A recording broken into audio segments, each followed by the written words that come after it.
ঘটনাটা মোটেও সিম্পল না।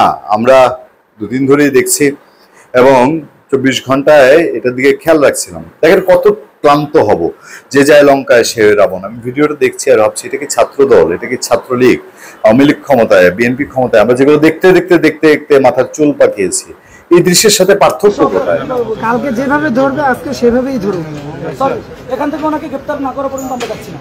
কোথায় পার্থক্য? ধানমন্ডি থানার ভারপ্রাপ্ত কর্মকর্তা ওসির সাথে যে বার্গেনিং ছেলেগুলো করছে, আমার তো মনে হয়েছে যে এরা গতানুগতিক বাংলাদেশের যে রাজনৈতিক দলগুলা যেসব হুঙ্কার, যেসব দম্ভ দেখিয়ে, এর চেয়ে পার্থক্য কোথায় ছিল?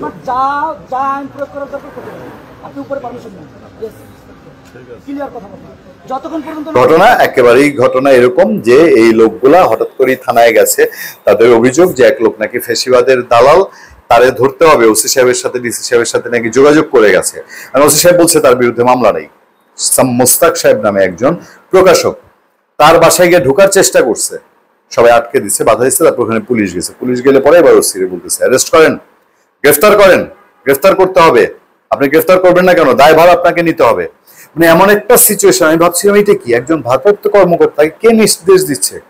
তার ওসি ডিসি কেউ একজন, তার ডিসি বা ডিআইজি কেউ একজন সিভিল ডিসি এসে নির্দেশ দিচ্ছে যে এইভাবে একটা ভারপ্রাপ্ত কর্মকর্তা। এবং রাজধানীর থানায় থানায় তো পার্থক্য আছে।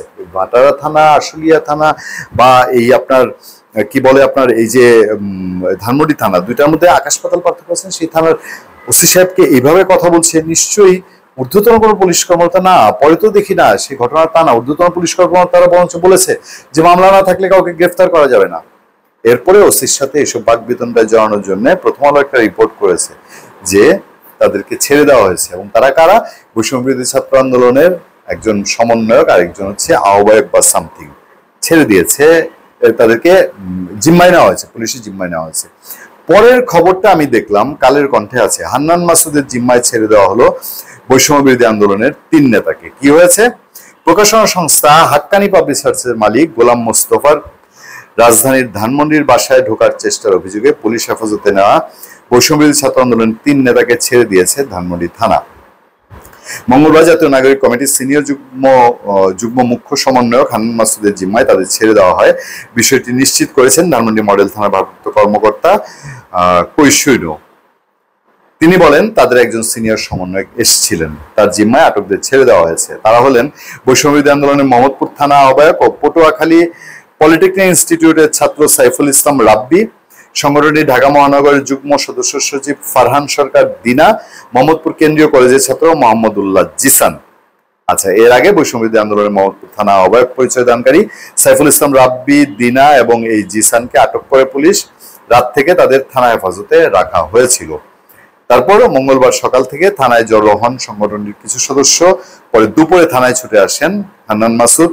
তারা ওসি, এডিসি সহ ঊর্ধ্বতনের সঙ্গে কয়েক ঘন্টা আলোচনা করেন। এরপর 3 জনকে তাদের জিম্মায় নেন তারা। তবে তাদের প্রত্যেকের জন্য মুচলেকা দিতে হয়েছে। ওসি বলছেন এ বিষয়ে কেউ কোনো লিখিত অভিযোগ করেনি, ফলে তাদেরকে মুচলেকা ছেড়ে দেওয়া হয়েছে। মব সংস্কৃতির বাইরে একটা চ্যালেঞ্জ ছুড়েছিলেন ওসি কৈশৈন, সেই জায়গায় এখন তারা মুক্তি পেয়েছেন। ঠিক আছে, হাতাহাতি করেনি, রেশারেশি করেনি, কিন্তু আমি প্রশ্ন তুলেছি। এনসিপি একটা রিয়াকশন দিয়েছে এদের ব্যাপারে এবং এনসিপি তাদের দায় নিতে চায় না দলীয়ভাবে। আবার হান্নান মাসুদকে ছাড়িয়ে এনেছেন।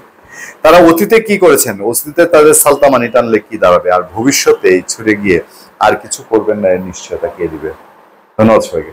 ভালো থাকবেন, সুস্থ থাকবেন, সত্য করুন এবং সহনশীলতার সাথে আপনার সাথে আমি আতিক রহমান পূর্ণিয়া।